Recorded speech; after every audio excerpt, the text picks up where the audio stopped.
The first thing my father dropped wasn't the wine glass. It was his smile. 1 second he was leaning back in his chair at the wedding reception, laughing with half the room red wine hanging carelessly from his fingers, while crystal chandeliers reflected across the ballroom ceiling.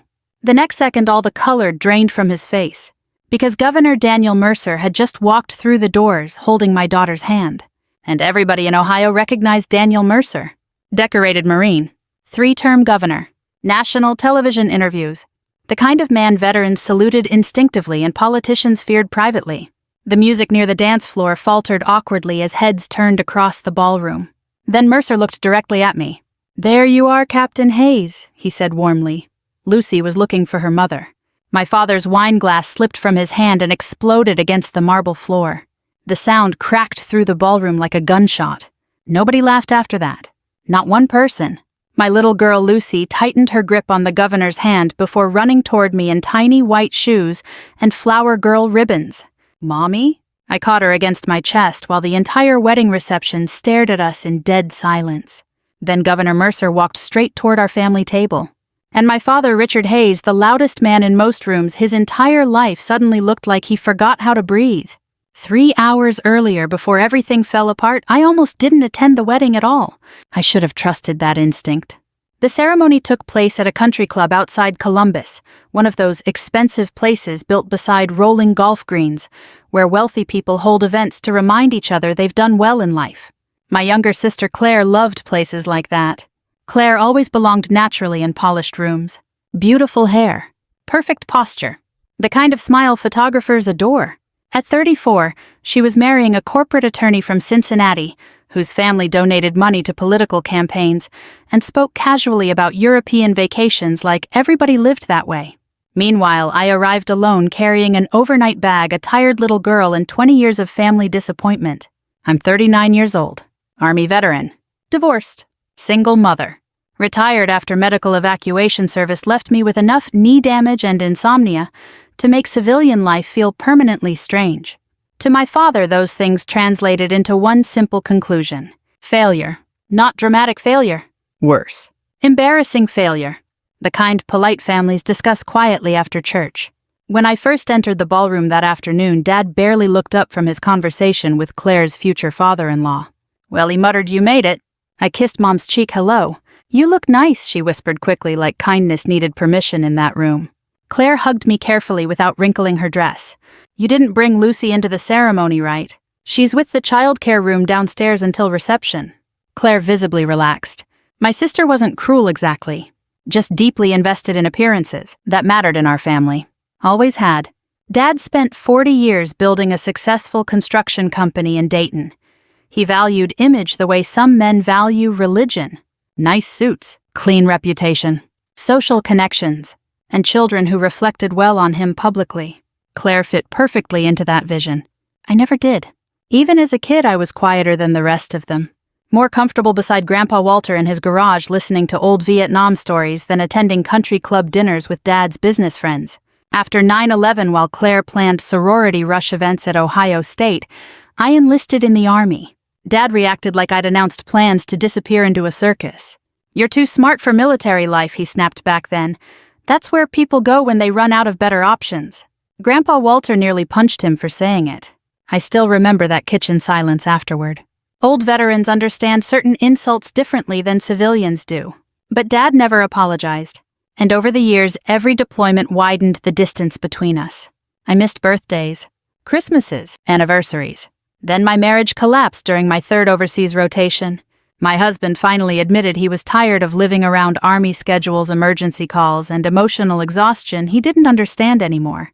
By 36, I came home permanently retired with joint pain panic attacks during thunderstorms and a 3-year-old daughter depending entirely on me. Dad looked at my life and saw wasted potential. Claire's life looked prettier in photographs. That mattered to him. So by the time the wedding reception began, I already knew my role. Quiet sister. Former soldier. Family cautionary tale. The humiliation happened halfway through dinner. Dad had been drinking steadily since cocktail hour while entertaining guests at our table. Stories. Politics. Golf talk. The louder he got, the more reckless his mouth became. Then one of Claire's new in-laws asked politely what I did before retirement. Dad laughed before I could answer. "Oh, Rebecca." He waved dismissively with his wine glass. "She's just a pathetic veteran." A few uncomfortable chuckles moved around the table. Dad kept going. "Spent years in uniform, came home divorced, busted up knees, no real career." He smirked. "Now she's raising a kid alone and living off army stories." People laughed harder this time. Not cruel laughter, exactly. Worse. Social laughter. The kind people use when they don't want dinner becoming uncomfortable. I felt my face burn hot instantly. But army training teaches emotional control better than most therapy programs. So I sat there quietly, folding my napkin smaller and smaller beneath the table, while my father publicly dismantled my life in front of strangers. Mom stared at her plate. Claire pretended not to hear it. And suddenly I was 23 again, standing in airport terminals alone after deployments, wondering why coming home always felt lonelier than leaving. Then everything changed. The ballroom doors opened. At first nobody reacted. Then whispers started. "Oh my God. Is that Governor Mercer?" People turned in waves. Even the band stopped playing. And through those massive ballroom doors walked Daniel Mercer himself, wearing a dark overcoat, holding my daughter Lucy gently by the hand. The governor scanned the room once before spotting me immediately. Then he smiled. Not political smiling. Real recognition. Real warmth. And he walked directly toward our table. Lucy pointed excitedly. "There's Mommy." Governor Mercer stopped beside me while stunned silence swallowed the room whole. "There you are, Captain Hayes," he said calmly. "Your daughter was worried when she couldn't find you." Nobody at that table moved. Nobody breathed. Dad's shattered wine glass glittered across the marble floor beside his chair. Then Governor Mercer looked around slowly at the wedding guests, still staring in disbelief. And finally he asked the question that changed my family forever. "Mind if I sit with the people who raised America's bravest rescue officer?" Nobody answered Governor Mercer immediately. The ballroom had gone so quiet I could hear silverware clinking somewhere near the kitchen doors. My father still stood frozen beside the shattered wine glass, while half the wedding guests stared between him and me like they'd accidentally walked into the wrong story. Then Governor Mercer smiled politely toward the nearest waiter. "Careful there," he said, nodding toward the broken crystal on the floor. "Wouldn't want anybody getting hurt." Only then did people begin moving again. The spell cracked. Soft whispers spread through the ballroom. "Oh my Lord. That's actually him. How does he know Rebecca?" My daughter Lucy climbed into my lap while I tried to steady my breathing. Because here's the truth, nobody tells you about humiliation. Sometimes the pain doesn't hit hardest when strangers mock you. Sometimes it hits hardest when the people who are supposed to protect you stay silent while it happens. Mom still couldn't look directly at me. Claire looked furious not at Dad but at the attention shifting away from her wedding. And my father, he suddenly seemed desperate to rewrite the last 5 minutes of his life. "Well, Governor Mercer," he stammered awkwardly, forcing a laugh, "what an honor this is." Mercer nodded politely but didn't take the bait. "I'm here for Captain Hayes." That sentence landed like another dropped glass. Captain Hayes, not Rebecca. Not Becca, not your daughter. The governor of Ohio had just identified me by military rank in front of everyone who spent years treating my service like an embarrassing phase. Dad pulled out a chair immediately. "Please sit down." Mercer thanked him and took the seat directly beside me while Lucy rested her head sleepily against my shoulder. He looked toward her warmly. "You found your mother after all." Lucy nodded seriously. "I got lost." Mercer smiled. "Happens to the best of us." Then he glanced toward me. "You okay?" Simple question. Quiet question. But it nearly broke me right there at the reception table because he asked it like somebody who genuinely cared about the answer. I gave a small nod. "I'm fine." Mercer studied my face for a second longer like he knew better. Then he turned calmly toward the rest of the table. "I apologize for arriving uninvited," he said. But when I heard Captain Hayes planned to leave quietly before the reception ended, I decided to interfere. Nobody knew how to respond to that. Claire finally forced a smile. "Well, we're honored you came, Governor." Mercer nodded courteously. "Beautiful wedding." But his attention kept drifting back toward me and Lucy. That didn't go unnoticed. One of Claire's new in-laws leaned forward carefully. "How exactly do you know Rebecca?" The entire table went still again. Dad tried smiling through visible panic. "Oh, I'm sure it's just some army connection." "It's not," Mercer interrupted gently. That shut my father up immediately. Mercer folded his hands together on the table. 3 years ago, eastern Kentucky experienced catastrophic flooding after record rainfall. He looked around the table slowly. Entire towns were underwater within hours. Several guests nodded vaguely, remembering news coverage. My daughter and grandson were trapped inside a community hospital evacuation zone. I felt my stomach tighten already, because I knew where this story was heading. Mercer continued calmly. Roads collapsed. Emergency crews couldn't reach the building safely. He paused. Most people there believed they were going to die. Nobody in the ballroom seemed interested in wedding cake anymore. Then Mercer looked directly at me. Captain Hayes coordinated the evacuation operation. The room went silent. Not socially silent, emotionally silent. The kind where people suddenly realize they may have misunderstood someone completely. Dad blinked rapidly. "You never told us about that." I answered quietly without looking at him. "You never asked," Mercer continued. "She led rescue extractions for nearly 19 straight hours."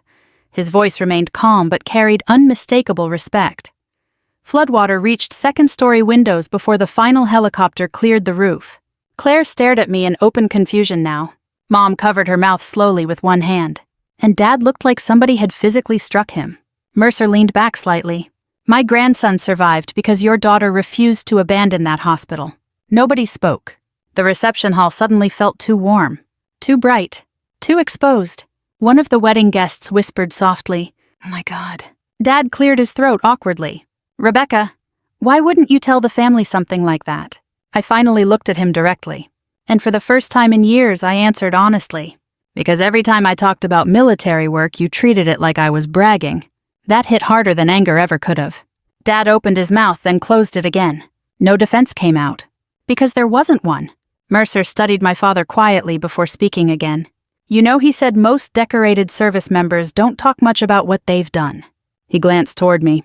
"They usually learned long ago nobody wants to hear difficult things." I stared down at Lucy's small hand wrapped around my fingers. The ballroom buzzed softly now with whispered conversations spreading table to table. People were staring differently. Not pity. Not amusement. Respect. And honestly, that almost made me more uncomfortable. Because I'd spent years surviving invisibly. Sudden admiration feels strange after long emotional neglect. Claire shifted stiffly beside her husband. "So Rebecca saved your family." Mercer smiled faintly. "She saved dozens of families." Then he added something that stunned even me. "She also declined every major media interview afterward." Dad frowned in confusion.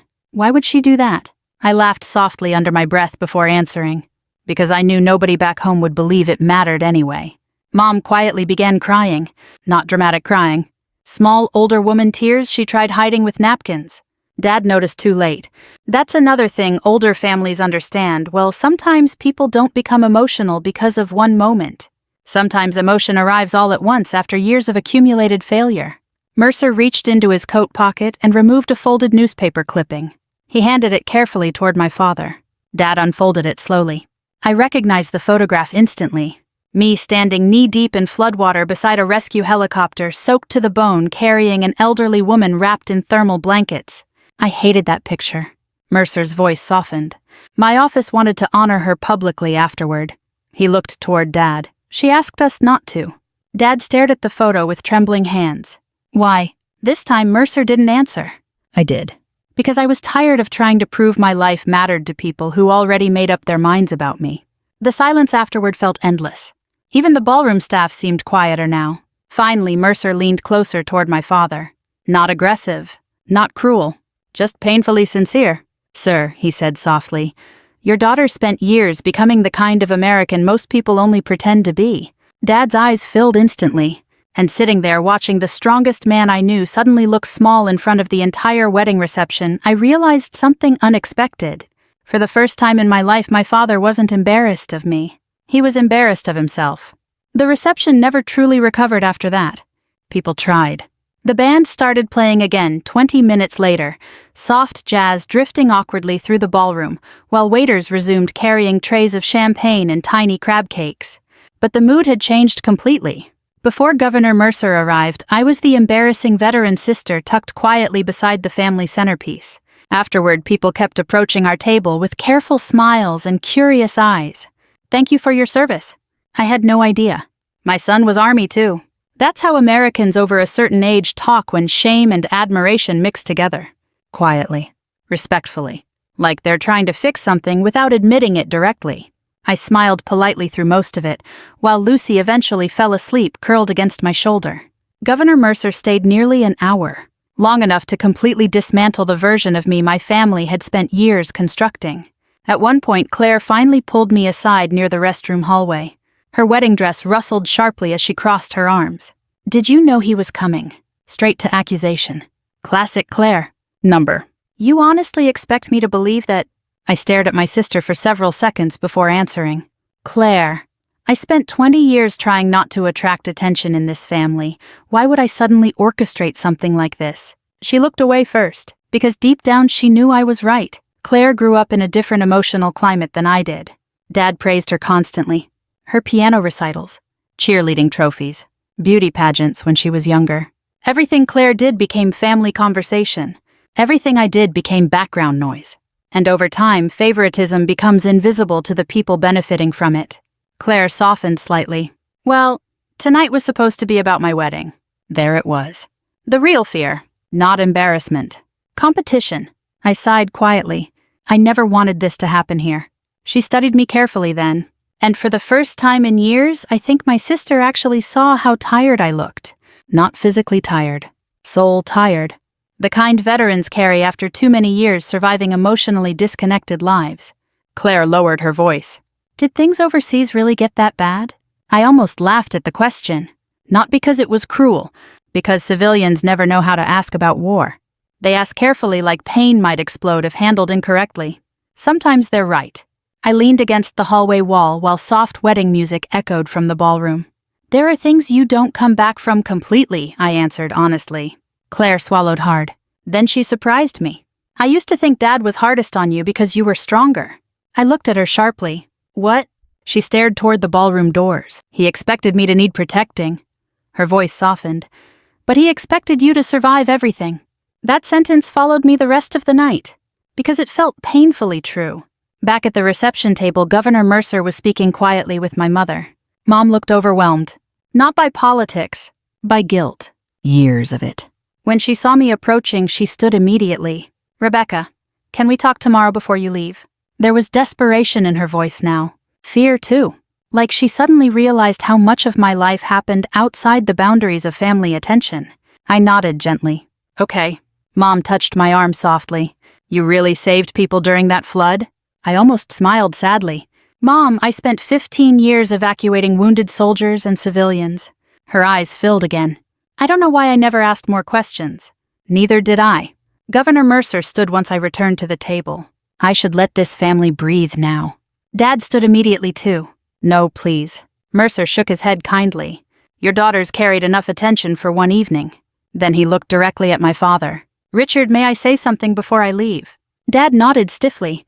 Mercer adjusted his coat slowly. "When veterans stop talking about what they survived," he said quietly, "families often mistake silence for lack of accomplishment." Nobody interrupted. Mercer's eyes shifted briefly toward me. "But silence usually means the memories cost too much to explain."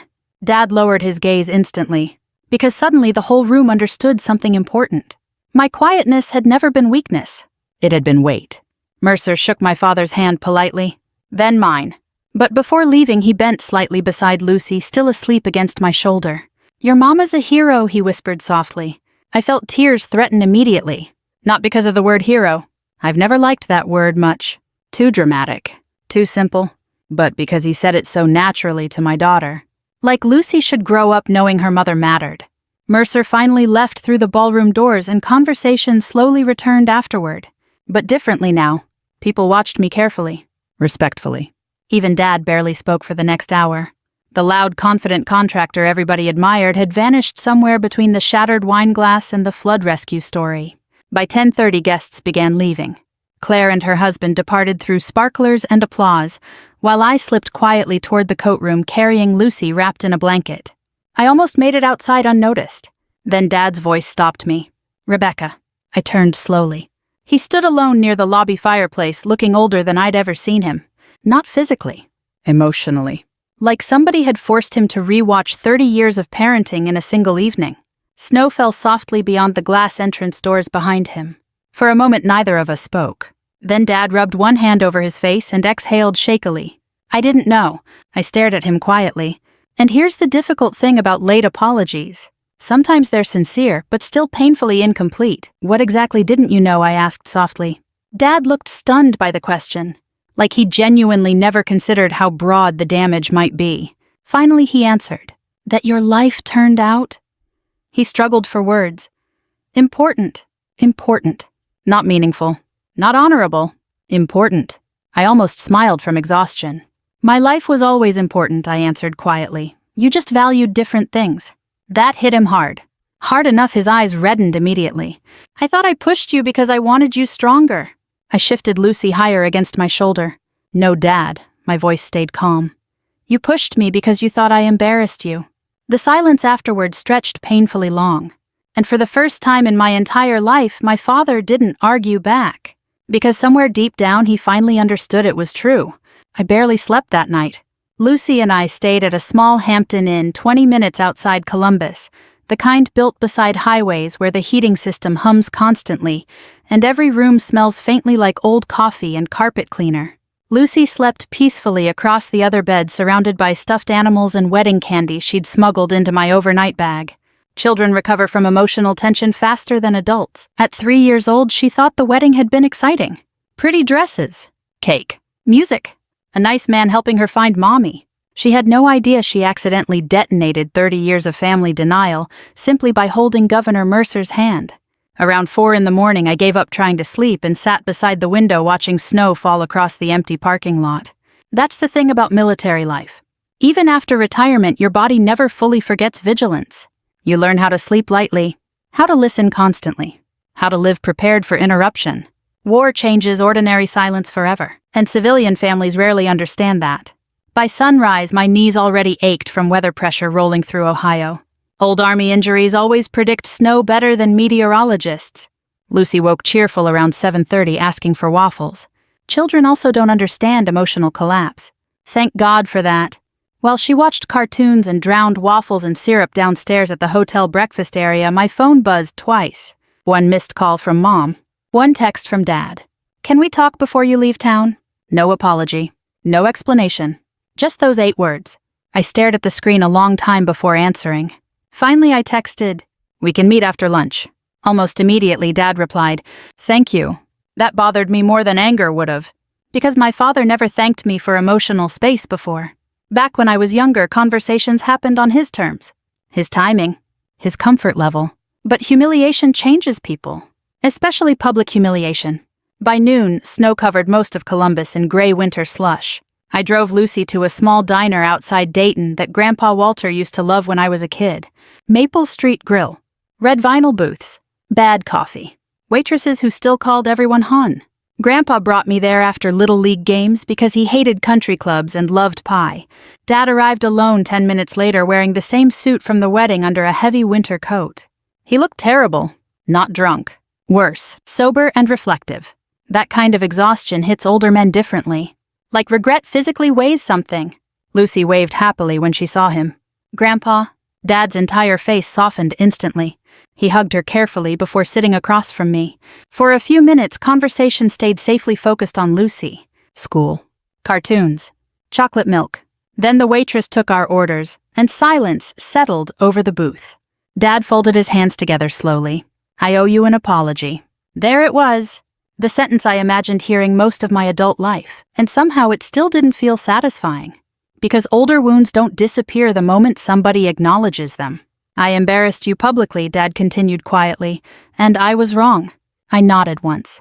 Yes. He flinched slightly at how quickly I answered, probably because part of him still hoped I'd soften things for his comfort. That used to be my role in this family. Emotional shock absorber. Not anymore. Dad stared out the diner window for several seconds before speaking again. When Governor Mercer started talking last night, he shook his head slowly. I realized I don't actually know what your life's been. I stirred cream into my coffee quietly. You knew the parts you wanted to know. That landed hard. Dad sighed heavily. You really think I cared that little? I looked at him carefully then. And for the first time in years, I decided complete honesty mattered more than peacekeeping. Yes, I answered softly, I do. The diner noise faded around us. Coffee cups clinking. Country music playing low near the kitchen. Snowplows groaning somewhere outside. Dad rubbed his jaw slowly. I thought giving you space meant respecting your independence. No, I said calmly. You gave Claire attention. You gave me distance. He looked down immediately because he knew exactly what I meant. Claire received encouragement, involvement, pride, emotional investment. I received assumptions, criticism, and silence mistaken for toughness. Dad swallowed hard. I honestly believed you didn't need much from us. That nearly made me laugh. Not because it was funny, because it's one of the saddest parenting mistakes in America. The quiet child becomes invisible simply because they aren't demanding attention loudly enough. I needed exactly what Claire needed, I said softly. You just decided she deserved it more. Dad's eyes reddened instantly. Before he could answer, Lucy suddenly interrupted from beside me. Mommy cries in her sleep sometimes. The world stopped. Dad looked at her sharply. Lucy kept coloring on her kid's menu innocently. She says names too. Lucy looked up thoughtfully. Sometimes she says, "Don't leave him there." My chest tightened painfully. Combat memories.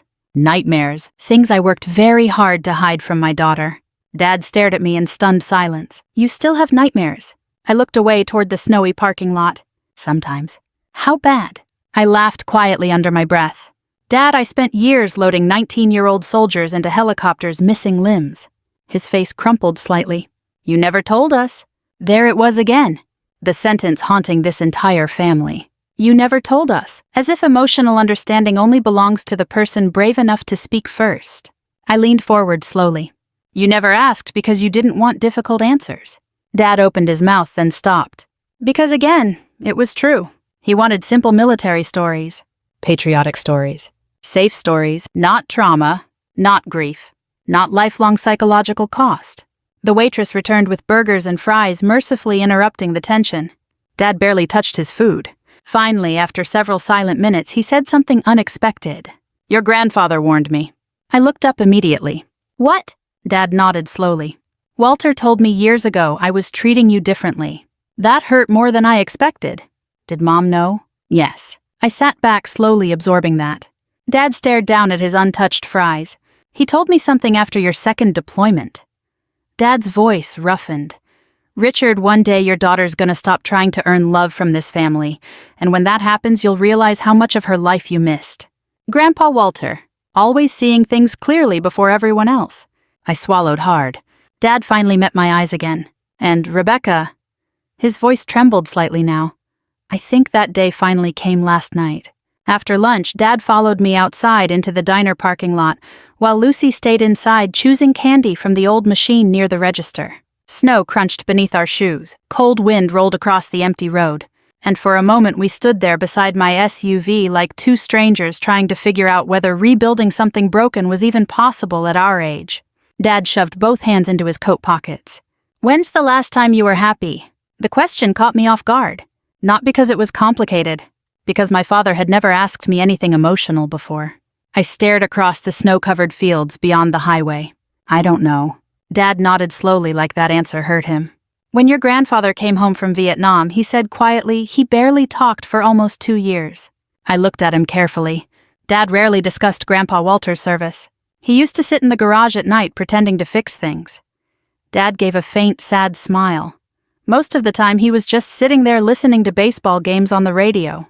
The cold air smelled like gasoline and wet asphalt. He ever talked to you about the war, I asked. Dad shook his head. Not really, then he added softly, but your grandmother said he screamed in his sleep sometimes. That didn't surprise me. Trauma travels through generations more quietly than people realize, especially in military families. Dad exhaled slowly. I think maybe I spent my whole life trying not to become him. What do you mean? He came home sad. Dad's eyes stayed fixed on the road, and I decided early that sadness made men weak. That explained almost everything. Why emotional conversations disappeared in our house. Why praise always sounded uncomfortable coming from him. Why vulnerability immediately turned into criticism. Dad spent 40 years treating softness like danger, and somewhere along the way I became collateral damage. He rubbed snow from the hood of my SUV absently. When you joined the army, I was terrified.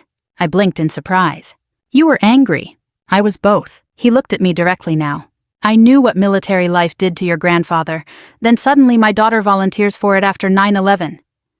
He shook his head. I thought I was losing you. That complicated something inside me. Because pain becomes confusing when you finally discover fear hiding underneath cruelty. Dad continued quietly. But every time you came home you looked— He searched for the word, older. I almost laughed softly. War ages people unevenly. Not always physically, emotionally. You come home carrying images civilians never had to make room for inside their heads. Dead teenagers. Mothers screaming inside evacuation zones. Friends pretending they're fine while slowly collapsing psychologically. You learn how fragile ordinary life really is. And after enough years, regular conversations start feeling strangely small. Dad leaned against the SUV door. I didn't know how to talk to you anymore. There it was. The sentence sitting underneath our entire relationship. Not hatred. Not disappointment. Fear mixed with emotional incompetence. Older American men were raised inside emotional silence so deep they often mistook distance for stability. Dad suddenly looked exhausted again. Governor Mercer called me this morning. I frowned immediately. He did what? He wanted to make sure you were okay after the wedding. That irritated me and touched me at the same time. What else did he say? Dad swallowed hard. He told me I should look up the Kentucky rescue reports. I went still. Because those reports weren't easy reading. Dad continued quietly. So I did. I already knew where this was going. The official reports included casualty projections, civilian fatalities, weather conditions, helicopter risk assessments, and body recovery estimates if the hospital evacuation failed. Dad's face looked pale remembering it. You never told us helicopters almost crashed trying to reach the roof. I shrugged faintly. Didn't seem useful. Dad stared at me like he didn't recognize the person standing in front of him anymore. Then slowly, painfully, he asked, how many people died while you were serving? That's not a number veterans carry neatly. Loss becomes cumulative after enough years. Faces blur together. Names stay longer. I folded my arms against the cold. Enough. Dad nodded once. Then unexpectedly tears filled his eyes. Not dramatic crying. Older man crying. Quiet and ashamed. I called you pathetic. I looked away. Because hearing him finally understand the cruelty of it hurt almost worse than the original insult. Dad wiped his face quickly. All those years. His voice cracked slightly. You were carrying things I never even tried to understand. The parking lot remained empty except for us. Snow drifting softly around old wounds finally spoken aloud. Then Dad reached carefully into his coat pocket and removed a folded envelope. I almost forgot. I frowned. What's that? Your mother found it after the wedding. He handed it toward me. My stomach tightened immediately when I recognized the handwriting. Grandpa Walter. Even after all these years, I knew his handwriting instantly. The envelope simply said, "For Rebecca," when she finally stops apologizing for who she became. My chest tightened painfully. Dad spoke softly. He wrote it before he died. I stared at the envelope for several long seconds before opening it carefully with numb fingers. Inside was a handwritten letter on old lined paper. Rebecca, if you're reading this, then life probably turned out exactly the way I worried it would. Your father loves hard work appearances and respectability because those things helped him survive his own fears. But fear has a way of turning people emotionally blind, especially men. I already felt tears building. Dad looked away respectfully while I kept reading. You and I were built differently. Some people survive difficult things and become harder. Some survive difficult things and become deeper. Don't let anybody convince you the second kind is weakness. I swallowed hard. The snow around us suddenly blurred. Walter continued. One day your father will realize strength isn't loudness, criticism, or control. Real strength is tenderness that survives disappointment. And Becca, if the world ever makes you feel small for serving others, quietly remember this. The people who carry the heaviest things rarely brag about it. By then, my hands were trembling. At the bottom of the page, Grandpa had written one final sentence. I was proud of you long before anybody important learned your name. Dad stared at me carefully after I finished. And standing there in that freezing Ohio parking lot holding my grandfather's final words, I realized something heartbreaking. The only person who truly understood me had been preparing me for this family my entire life. I didn't leave Ohio after the wedding. That surprised everybody. Honestly, it surprised me too. For years, my coping strategy had been simple leave before disappointment settles in too deeply. Leave the family gathering. Leave the awkward conversation. Leave before emotional neglect hardens into humiliation. Military life makes leaving easy. You learn how to detach quickly because attachment becomes dangerous when deployments keep tearing life apart every few years. But Grandpa Walter's letter stayed in my coat pocket like unfinished business. And for the first time in a very long while, my father seemed genuinely afraid of losing me completely. So Lucy and I stayed another 3 days. Mom invited us to the house for Sunday dinner. The same house where I grew up. The same dining room where Dad once told 15-year-old me, "You'd be prettier if you smiled more." The same kitchen where he laughed after I enlisted and said, "Well, at least one kid's guaranteed not to become high maintenance." Funny how families remember different versions of history. When I arrived Sunday afternoon, Mom had cooked too much food the way anxious mothers always do when emotions overwhelm them. Pot roast, mashed potatoes, biscuits, cherry pie cooling near the window. Claire was already there wearing expensive cream-colored sweaters that somehow survived spaghetti sauce and motherhood untouched. Her husband Evan sat quietly helping Lucy color at the table. Claire looked uncomfortable when I entered. Not hostile anymore, just uncertain. That was new. Dad stood near the kitchen counter holding a bowl of salad like he wasn't entirely sure what to do with his own hands. "Hey," he said softly. "Hey." No tension exploded. No dramatic speeches. Just older people slowly realizing relationships don't repair themselves overnight. That's more realistic anyway. Most families heal awkwardly. Dinner started cautiously. Safe topics. Weather. Traffic. Lucy's preschool obsession with dinosaurs. Then, halfway through dessert, Claire finally broke the emotional stalemate. I looked up the Kentucky flood rescue. The room quieted immediately. I kept my eyes on my coffee.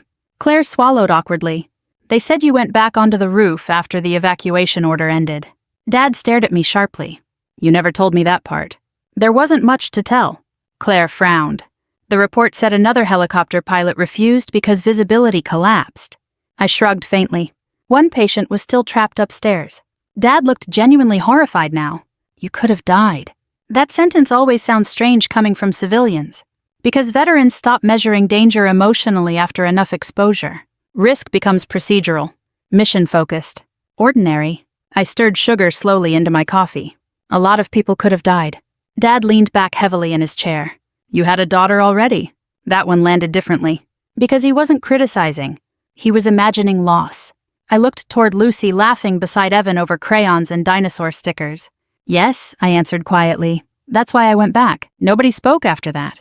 Sometimes civilians assume courage comes from fearlessness. Usually it comes from responsibility instead. Claire stared at me carefully. "I don't understand how you carried all this without talking about it." I almost smiled sadly. "You grew up in the same house I did." That shut the table quiet again. Dad rubbed his forehead slowly. Then, unexpectedly, Claire spoke again. "You know what's weird?" She looked embarrassed admitting it. "I used to be jealous of you." I blinked. "What?" Claire laughed softly without humor. "You got freedom I never had." I honestly didn't know how to process that sentence. Claire continued carefully. "Dad expected me to stay polished all the time." She looked down at her coffee. Perfect daughter, perfect wife, perfect social life. Mom shifted uncomfortably because she knew it was true. Claire sighed. "You were allowed to leave." That hit harder than I expected. Because all my life I thought Claire received all the love while I inherited all the distance. But favoritism damages children differently depending on which role they're assigned. Golden children become trapped too. Dad suddenly looked exhausted again. "I failed both of you in different ways." Nobody argued. Because healing starts when people stop defending themselves against obvious truth. Then the doorbell rang. Dad frowned. "Who's that?" Mom stood carefully, probably Harold. A strange warmth moved through me instantly. Harold Bennett had served with Grandpa Walter in Vietnam. He was 81 now and still wore old flannel jackets that smelled faintly like motor oil and pipe tobacco. When Mom opened the door, Harold stepped inside carrying a cardboard box under one arm. Well, he grumbled warmly, spotting me, "There's my favorite soldier." I hugged him harder than expected. Harold squeezed my shoulder gently. "Your grandfather would have loved this mess." Dad gave a tired laugh from the table. "That obvious?" Frank emotional disasters are obvious from the driveway in this family. Even Dad smiled at that. Harold set the cardboard box carefully onto the dining table. "What's this?" I asked. "Walter's old things." I frowned in surprise. I thought Grandma threw most of it away. "She kept more than you think." Harold looked toward Dad briefly. "Told me to give this to Rebecca when the timing finally made sense."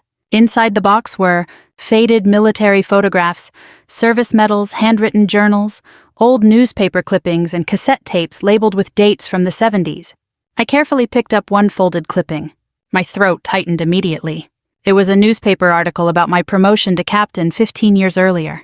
Dad stared at it in shock. "You kept that." Harold chuckled softly. "Walter bought 6 copies. I suddenly couldn't breathe quite right, because nobody in my family even attended that promotion ceremony. I'd stood alone afterward eating dry sheet cake beside officers who received congratulatory hugs from proud parents and spouses. Meanwhile, Grandpa Walter secretly bought 6 newspaper copies. Harold reached into the box again. Then he handed Dad something carefully. Another clipping. This one from my retirement ceremony. Dad unfolded it slowly, and I watched his face collapse. Because taped neatly inside was one of Grandpa Walter's handwritten notes. "Frank, if you cannot see honor in your daughter's life, the problem is not her life." Nobody moved. Dad stared at the note like it physically wounded him. Harold sat quietly at the table. "Walter worried about Rebecca," he said softly.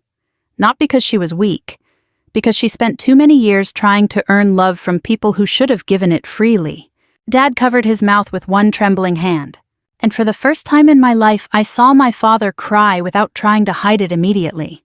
2 weeks later, Governor Mercer invited me to the Ohio Veterans Leadership Ceremony in Columbus. I almost declined. Old habits. Veterans like me learn to avoid attention whenever possible. Recognition feels dangerous after enough years spent surviving quietly. But Harold convinced me to go. "Your grandfather spent his whole life watching good people disappear into silence," he told me over the phone. "Don't make his mistake, too."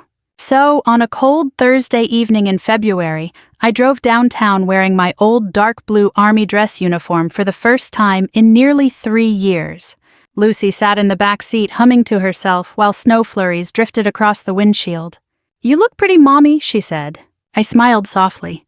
"Thank you, Bug." Truthfully, the uniform still complicated me emotionally. Part of me missed what it represented: purpose, discipline, clarity. Another part remembered exactly what it cost. The ceremony took place inside the Ohio State House Rotunda. Nothing flashy. Mostly older veterans, emergency responders, military families, and state officials gathered beneath marble columns and warm yellow lighting. Real Americans, the kind who clap politely and mean it. Dad arrived with Mom 10 minutes after us. He wore his best gray suit. Not the expensive, confident version of himself from Claire's wedding. This version looked humbler somehow. More careful. When he saw me in uniform, he stopped walking for a second. And I understood why. For years, Dad mostly associated my military service with absence, missed holidays, strained conversations, divorce, distance.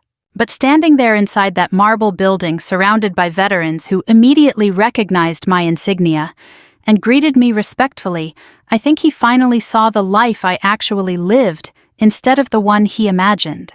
An older Navy veteran shook my hand firmly near the entrance. "Captain Hayes," he said warmly, "heard about Kentucky. Hell of an operation." "Thank you, sir." Another woman approached moments later wearing firefighter dress blues. "My brother was evacuated from that hospital." Her eyes softened. "He talks about you all the time." Dad overheard every word. And slowly throughout the evening, something inside him kept unraveling. People kept stopping me. Not celebrity treatment. Not hero worship. Something quieter. Professional respect. Earned respect. The kind built slowly through years of difficult work nobody sees publicly. Dad stood beside Mom watching it happen like he'd accidentally discovered an entirely different daughter hidden beneath the one he spent years criticizing. At one point, an older Marine colonel approached Dad directly. "You Rebecca's father?" Dad nodded carefully. The colonel smiled. "You raised one hell of an officer." Dad looked stunned. And for the first time in my life, I watched praise about me land inside him without resistance. Governor Mercer arrived shortly before the ceremony started. The room shifted subtly when he entered. Not fear exactly. Presence. Some people carry authority quietly. Mercer crossed the rotunda greeting veterans by first name before spotting Lucy near the refreshment table. "Well, there's my favorite navigator," he said warmly. Lucy giggled immediately. Dad watched that interaction carefully, still trying to understand how deeply connected Mercer already felt to our lives. The governor eventually joined us near the seating area. He shook Dad's hand politely. "Richard." "Governor." Mercer glanced toward me in uniform. "Captain Hayes cleans up pretty well." Dad laughed softly, and hearing my father laugh proudly instead of sarcastically about me felt so unfamiliar it nearly hurt. The ceremony began a few minutes later.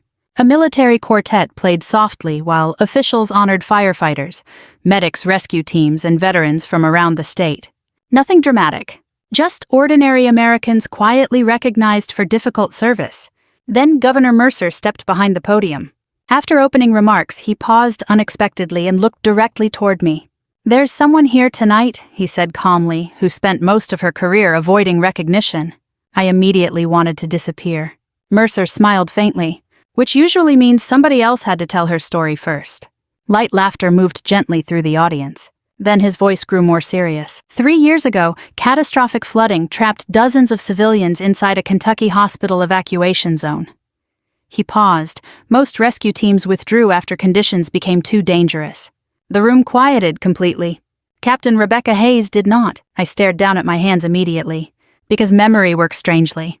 People hear rescue stories and imagine cinematic courage. I remember screaming wind, cold water, fuel smell, and terrified civilians trying not to drown. Mercer continued. She coordinated evacuations under conditions later described by federal responders as nearly impossible. Dad sat completely motionless beside Mom now. Mercer looked around the rotunda slowly. "But what impresses me most about Captain Hayes isn't what happened during the flood." His eyes shifted toward me again. "It's what happened afterward." The silence deepened. She returned home quietly, raised her daughter, lived modestly, asked for no recognition, and continued helping veterans transition back into civilian life. That part surprised even Dad, because I never told my family about volunteering at veteran counseling groups. Mercer smiled gently. "Some of the strongest Americans are the people nobody notices because they stopped needing applause." I felt tears threatening immediately. Not from the praise, from exhaustion.